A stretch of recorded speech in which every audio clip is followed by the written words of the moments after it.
guys. Tanawan niyo akong saging. Uy, guwang na guys. Ako na ni siyang tugon.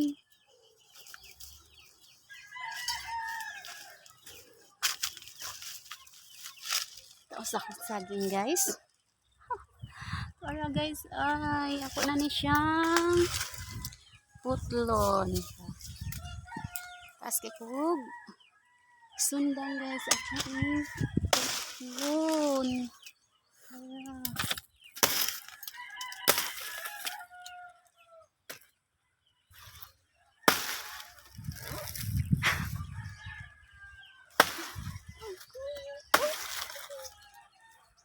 Ano siya guys? Bakit gusto sa akin?